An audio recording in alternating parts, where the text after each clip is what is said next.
bare feet, leaped deeper into the cellar, fell down the stairs, broke his neck.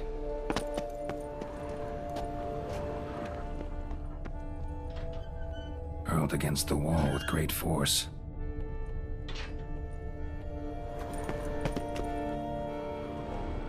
Used this to batter down the grate. Took a lot of strength to batter this down.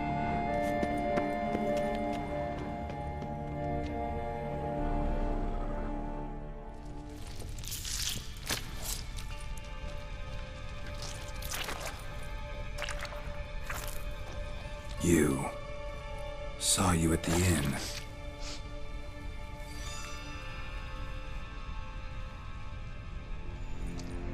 Why'd you kill these people? Clearly wasn't for their blood.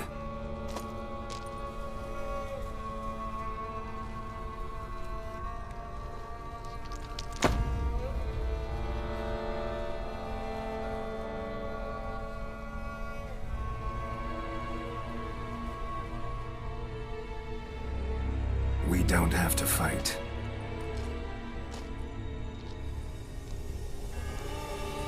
You are wrong.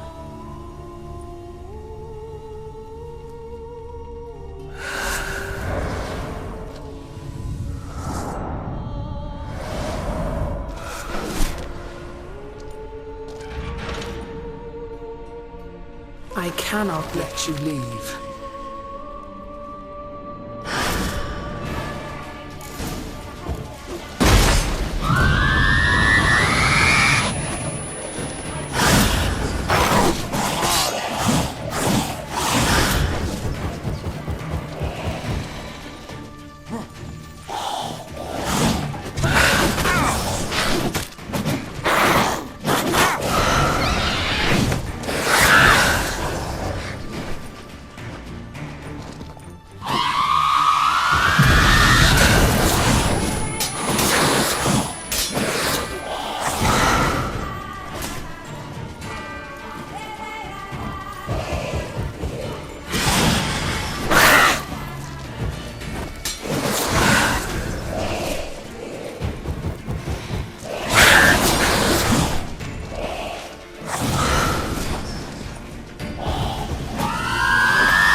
Stinks.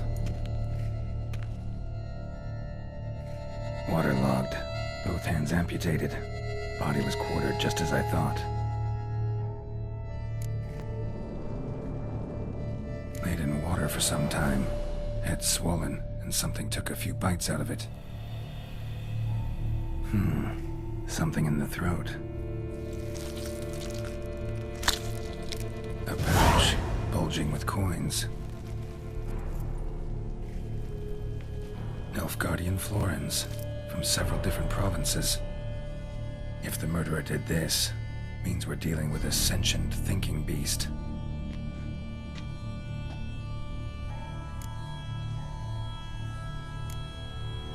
Body was chopped up after death. Blows struck with great force, but bones sliced through, not crushed. Creature that killed him had long claws, sharp as a witcher's blade. first sank its claws into the victim's heart. No Bruxa did this. Third hand. A spare? Except it's clearly not the victim's. Guardsmen must have not noticed it as they picked everything up. How's this possible? Still warm. Blood still flowing? Several monster species can regenerate. Never heard of that happening to their severed limbs, though. Or of their limbs seeming completely alive after so much time. Examine the tissue more closely later. Might learn something.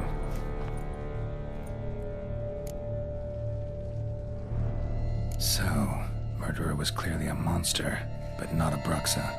But then why'd the Bruxa come here for the severed hand? And who does the hand belong to? Why the hell's it still warm? Now, pouch shoved down the victim's throat. What's the significance? And why was he chopped up into pieces? Lots of questions, no answers so far. Need to know about the other victims. I'll ask Palmerin to get me in to see the Duchess.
That's it, Roach.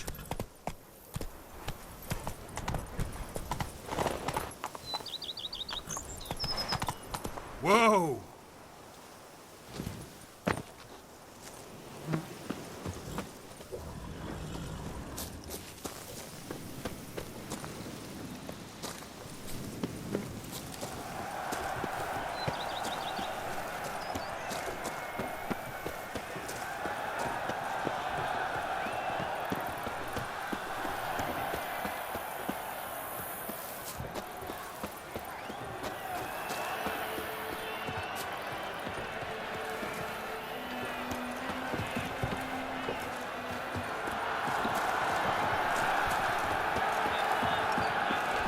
The guard brings peace to our domains. Flogged in trick and brought in chains.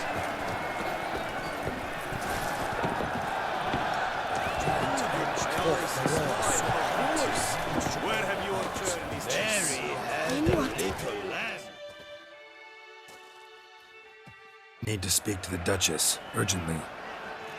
All right, you scamps. Story's done. Go find your parents. But the Palmerin, what about the story of Riddick and the dragon? They're tales for another time.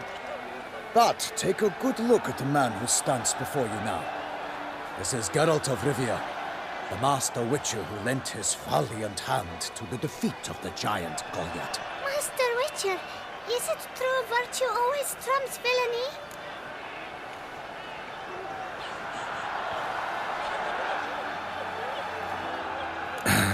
Yeah, virtue always wins. But the Black Knight, he's a villain and he wins. The cutter of Casteldacia, too.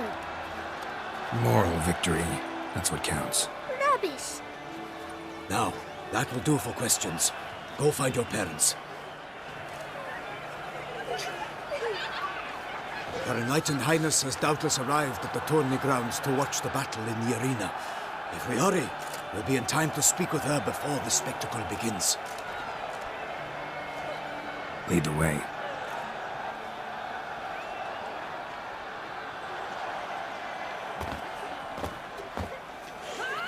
Who's fighting? Nilfgaardian gladiators? Close, but not quite. As you will soon see. Someone's gonna fight a Shelmar with only some bells on its tail to confuse it, slow it down? Whatever is the problem? The beast is a gift from the Emperor, no less.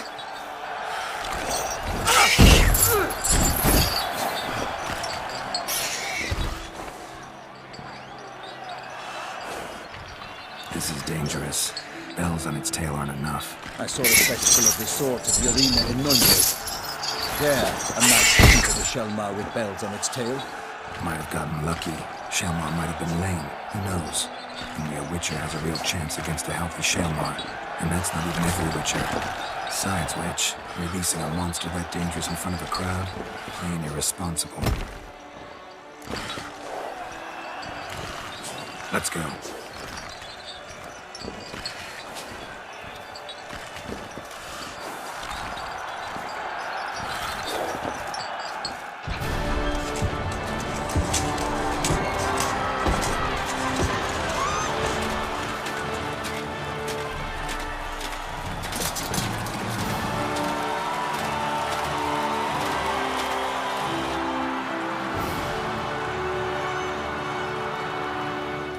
I dedicate my imminent victory to fair Lady Vivian.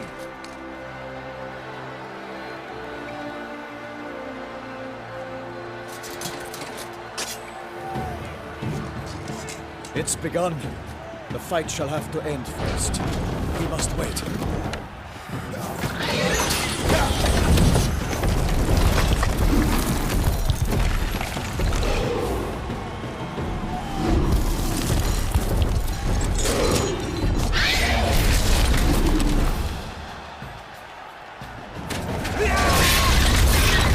Got a bad feeling about this.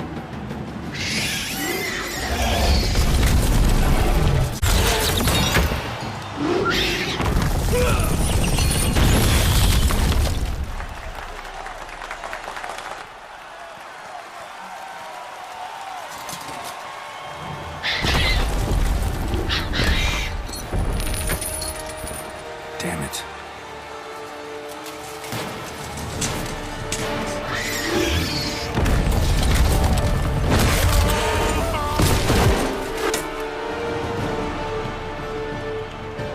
We have to help him.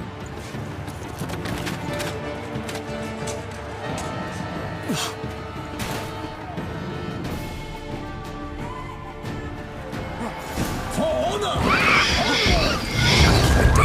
Can only tell where we are when it hears us.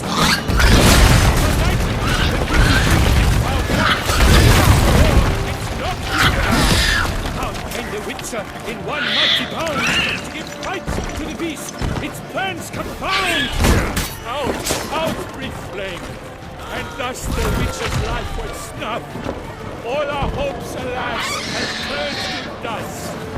Drink up the ocean and set fire to the wood. For nothing in this struggle can come when it good. What was all the monsters the victor? They lost the house of Pella and Viga.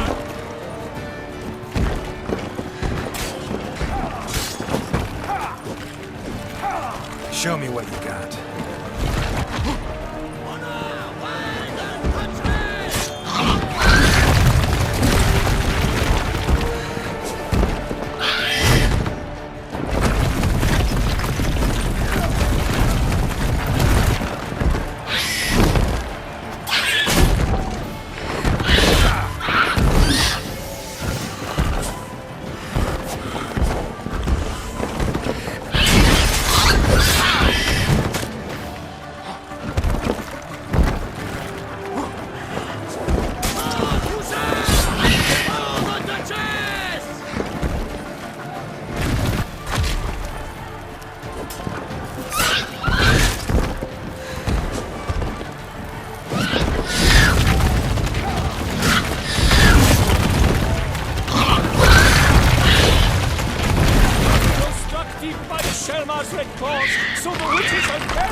beast has been weighed by the gods.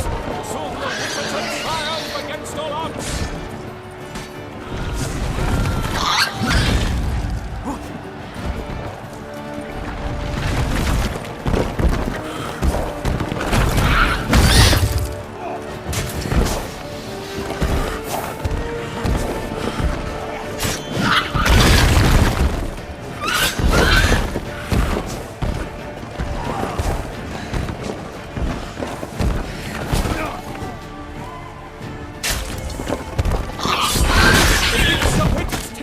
Was true, then 12 gods and spun, struck the monster right through.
So the witch pulled the shell and its pale heart turned.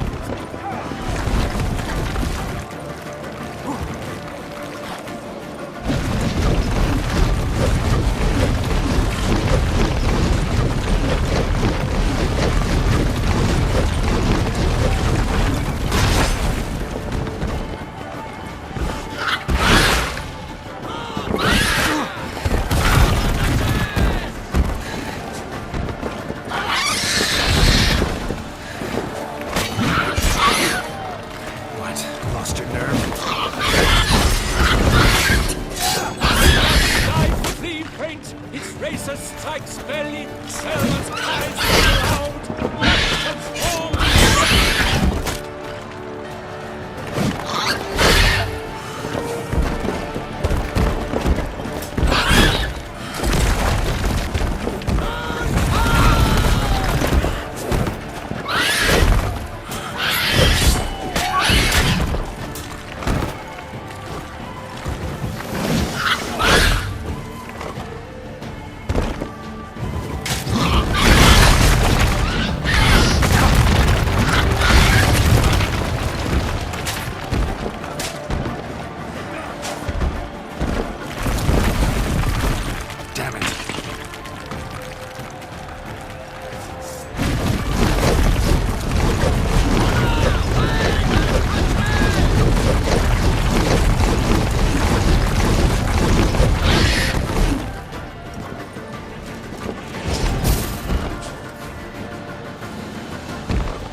defeated by Geralt of Rivia, master of the witchering trade.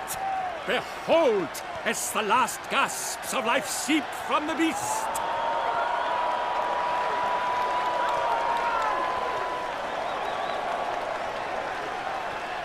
Master Geralt, do what you must.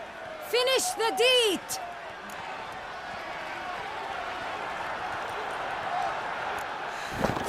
It's suffered enough.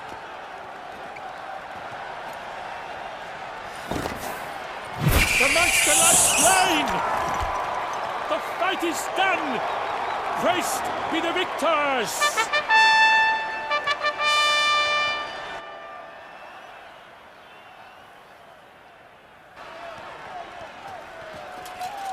Guillaume, The lad came damned close to dying. I'm fine. Not hurt at all. Vivian? Smile as befits a hero and keep silent. Speech clearly pains you. She approaches.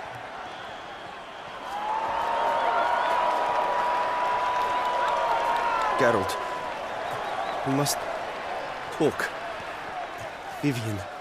You shall talk later, in the medic's tent. Geralt, magnificent, breathtaking. Your Grace. We knew that to summon you was a brilliant idea. We are delighted, ravished to have struck upon it. And I'm truly, honored. See to our young hero. Hop, hop.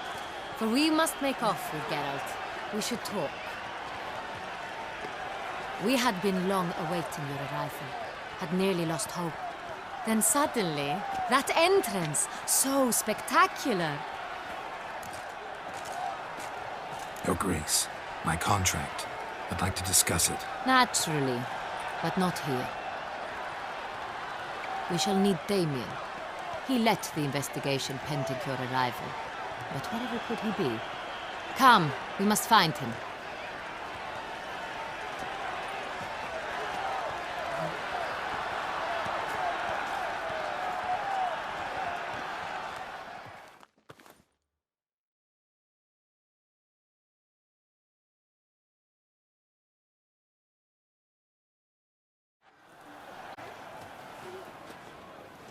Tell us, have you come alone? Or did Viscount Julian accompany you? Wish to see Dandelion, Your Grace? Yes. I mean, no. Yes. But solely to tell him we regret. Yes, deeply regret rescinding the death sentence we so justly handed down upon him. If we could turn back time, we would make certain he sat in a tower till he rotted. No, we would ensure he was broken on the wheel, then drawn, hanged, and quartered.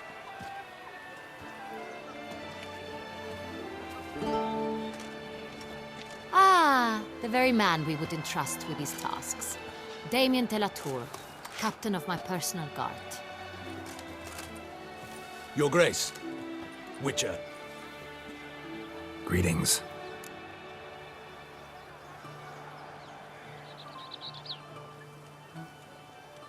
I examined the body of the beast's last victim. Might have found something. Need to analyze it. A quiet place, that's what I could use most right now. And maybe the help of an alchemist or a mage. Also like to hear all you know about the previous victims. Take it Sir de la Tour is my man for that. Firstly, call me Damien, please. Secondly, you should know I spoke against summoning you here. I've heard much about you. You bring trouble, or thus far have, always. And we've enough trouble as it is. Yet we are capable of defeating the beast on our own, without an outsider's help. I've no doubt about it. Damien, we settled the matter of the Witcher's employ some time past. Definitively. Since you have broached it nonetheless, let us discuss Geralt's pay. Are the legends true? Do Witchers usually demand that which you find at home, yet did not expect? Yes, Your Grace. The law of surprise. Time-honored. We shall be content. The surprises we encounter on a daily basis would be of no value to one such as you. What awaits at the palace are edicts to sign and portraits of suitors from far-off lands. I fear you would find little use for either. Thus we've decided you shall receive the deed to a vineyard, Corvo Bianco, and the sum of coin. You will doubtless consider this adequate. Title to the vineyard shall be given to you at once. Surely you'll need lodgings while you hunt. The coin, however, will be yours only once you have slain the beast. Lovely, generous gesture, Your Grace. Corvo Bianco. Isn't it the Duchy's temporary morgue? Is it now? The Chancellery's bungled things again, we fear. Not to be left unsupervised for one instant. Yet, in its mood, a morgue should present minimal problems to a witcher. What's more, nothing enhances a wine's reputation better than a grim legend. Thank you, Your Grace. I accept the contract, of course. But as I said before, I'll need some information.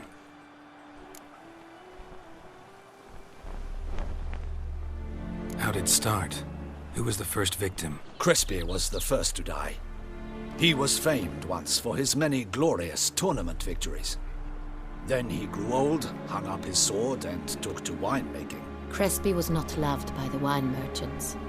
He was ruthless in business and thought to cheat many a time. He asked us for a dispensation from all court ceremonies. We did not grant it. We could not. Once you've taken the oath of a knight, you remain a knight till death.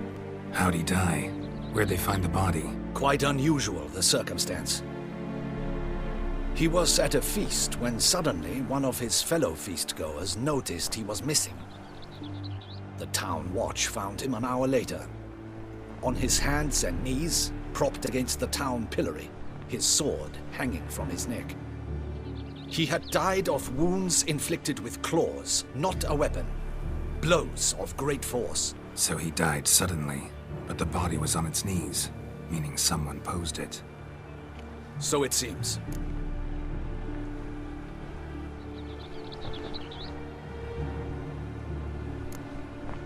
Second murder. Tell me what you know. In the city there are certain nooks. No one reasonable ventures there after dark. Ramon Dulac's corpse was found in one such place. With the first murder, terror gripped the city. Its inhabitants grew wary, kept to safe areas. Consequently, news of the second victim came to us from a group of concerned cut-purses. Criminals fear the beast? Telling in a way. Take it you've excluded the possibility that Ramon died at the hands of these bandits. Do you believe me an amateur? Not hands, but claws killed Ramon Dulac. The wound was deep, clean. His body was found in the gutter, dressed in nightshirt and cap, a pillow placed under his head, and his sword replaced by a bed warmer. Ramon Dulac, a knight who but a dozen years past was an advisor to our father, the Duke. Someone went to a lot of trouble to make him look ridiculous. Maybe revenge was the motive. It's not out of the question. Dulac had shady dealings with the criminal underworld, but no one ever came forth with concrete proof of any misdoings. So, first two victims were knights, best years behind them. The same could be said of the third. Sir Delacroix was wont to claim that in modern times, knights face new challenges, enterprise being the latest addition to the chivalric virtues. He made a veritable fortune in the grain trade. Palmerin even nicknamed him Sir de la Stinchi. Found a coin pouch on his body. Contained florins dating from various times, hailing from different provinces of the Empire. Delacroix loved coin, true, but had no patience for numismatics. Lots of similarities between the victims. All the bodies were found in strange places under extraordinary circumstances. Seems the murderer, whoever or whatever it is, has some meaning to convey. These were honorable men. We are horrified by the disdain, the disrespect with which they were treated. These were knights of Toussaint. Blast it. Might be the point. From what you say, none was a model of virtue. Ever considered that's what the beast's trying to draw attention to? All the murdered men were knights who swore fealty to the 5 chivalric virtues. And even if the... Knights of Toussaint swear fealty to what virtues exactly? Honor, wisdom, generosity, valor, and compassion. Beast seems to be pointing up moral decay, denouncing it. Victims were all humiliated. might have been murdered to emphasize their lack of specific chivalric virtues. Honor compromised by the pillory. Wisdom by ridicule. Generosity by a coin pouch shoved down a throat. It seems to fit, true, though not perfectly. Can't discount the theory if it's on the lips of everyone in town. Say our reasoning's right. Next murder will be just as showy and denounce the victim's lack of the fourth virtue, valor. We can also assume that victim will be an elder knight. Let's think. At the moment, all the knights are either at the tourney grounds or in the palace gardens. Our annual hare hunt shall begin there shortly. Have you heard of the custom? Milton mentioned something. Seemed excited to prance around in a bunny costume. Not sure why. Hang on. Strange circumstances. A knight advanced in years. The famed cowardice of rabbits. Could it be that simple? Is Milton de Peyrac-Peyren the next victim? Milton also knew Delacroix. Told me so down by the river. Damien! To miss something so obvious. De Peyrac-Peyren, Crespi, Delacroix, and Delac formed a knightly team. It was years ago, but... Your Grace, we need to find Milton. Immediately. Rather problematic. You see, the garden entertainments are due to start, and he's disguised as the hare, hiding somewhere, waiting for some tipsy courtiers to find him. The hare's hiding place is a carefully guarded secret. We must call off the game, at once. First and foremost, we must remain calm. Damien, order the garden searched immediately, but discreetly. By no means can we disrupt the festivities. Panic will only incite the beast to strike sooner. And you, Witcher, follow me. My gardens, my night, I shall take the fall.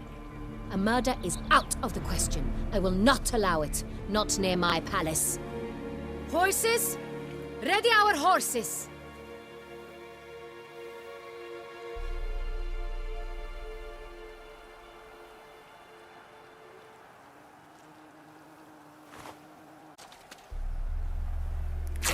Your Grace!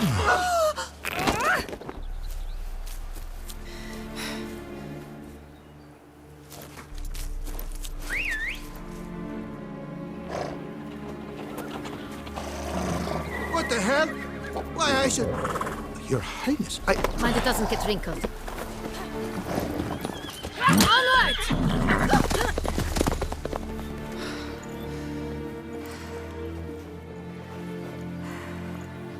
Hey! That is silk! Be careful! Give it to me!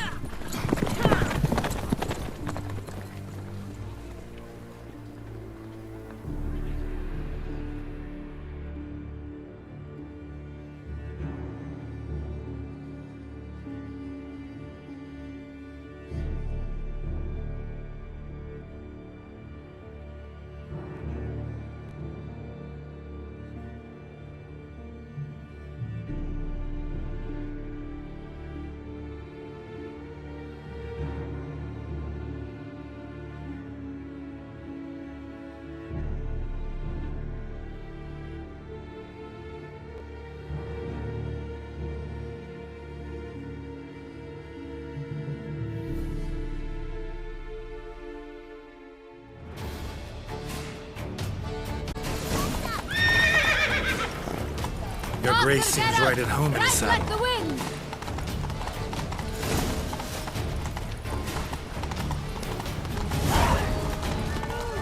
Clear a path!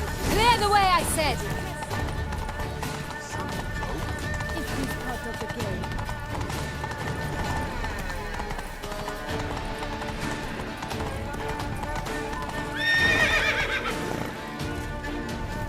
It's here! Just round the corner! Hurry!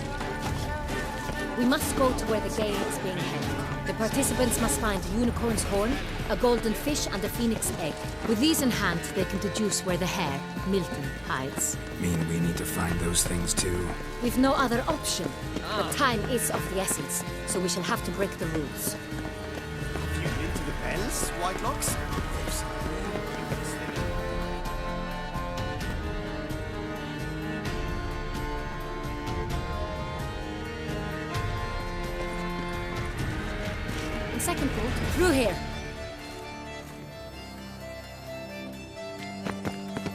I shall show you where the hunt plays out.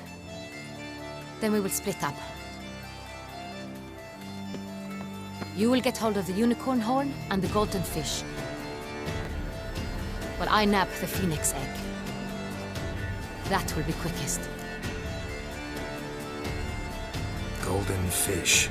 Do I need a rod or a net? Please, Geralt. It's not a real fish. Look there, towards the water. See the lights? The hunters are trying to hook the fish from boats. You must simply dive in and find it. The unicorn. How do I catch it? It's terribly skittish, true, but I'm sure you will find a way to earn its trust. Turns around, over there, look! The golden fish and the horn both contain things or clues that will help us find Milton. Once you have fish and horn, find me among the other phoenix egg hunters. All clear? Then let's get to it.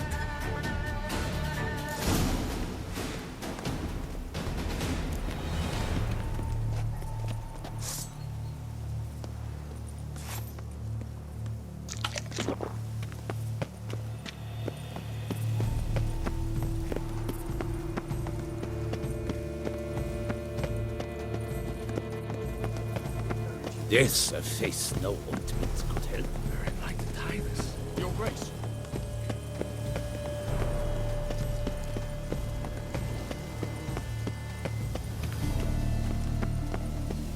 Look! Your Highness, Your Grace.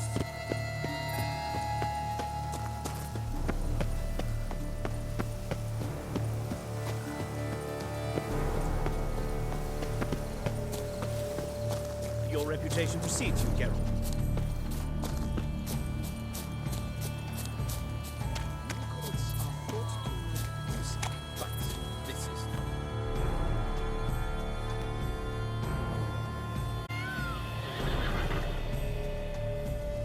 Perhaps an apple will work. Or some sweets. We would not be in this predicament, dear sister, were you still a virgin. Do you really wish to have this conversation again? Here and now? Hush, or you'll spook the beast. We shall try the sweets.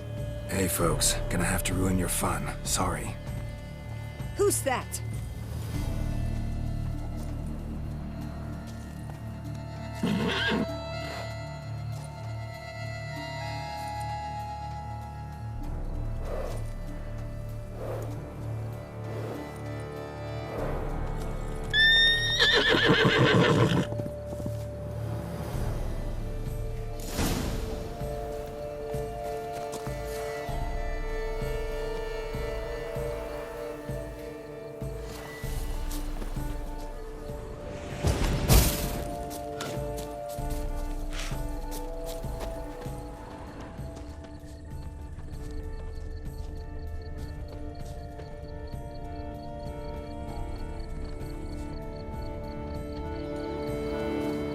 Roach won't eat bread either, except if it's stale.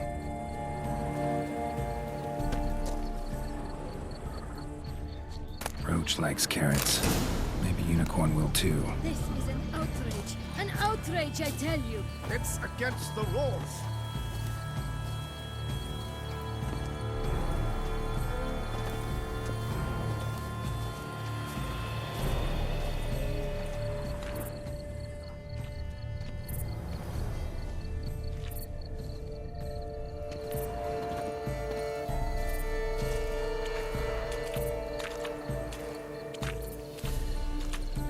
What would you say to a delicious, crunchy carrot?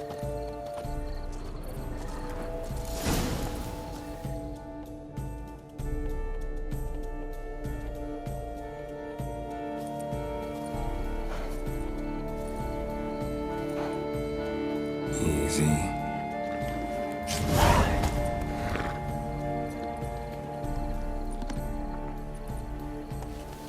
Gardens are huge. Be better off on horseback.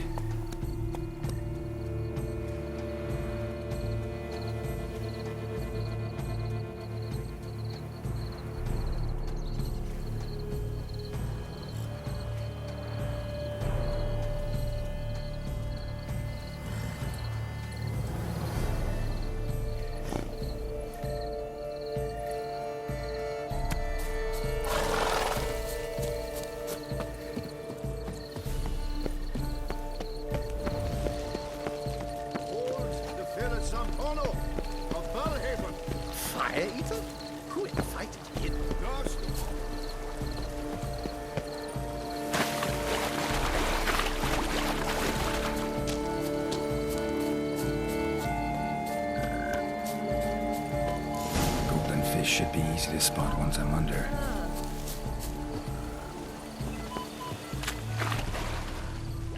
What the blazes? Did someone just dive in the water? Perhaps that's the way to do it. Sure, if you're a peasant. But my, is he manly? My, he's brave. Swim on, good man.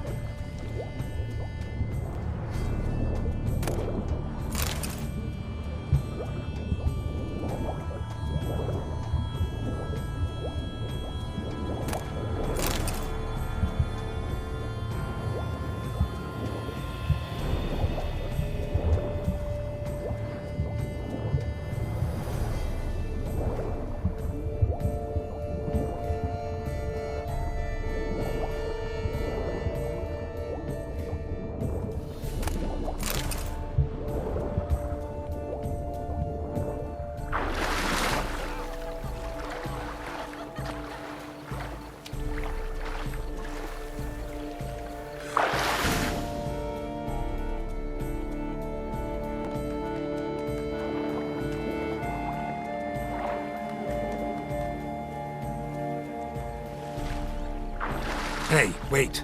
Stop. It's important.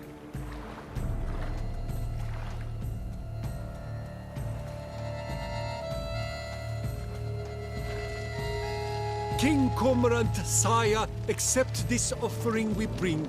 Prithee cast upon us your merciful eye, and bear before us its secrets.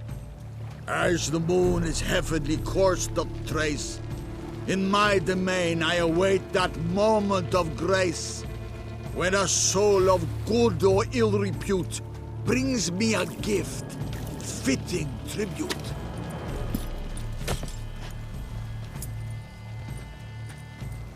A key. Why, you bomb-botched wretch! He's ruined the game! Disgraceful!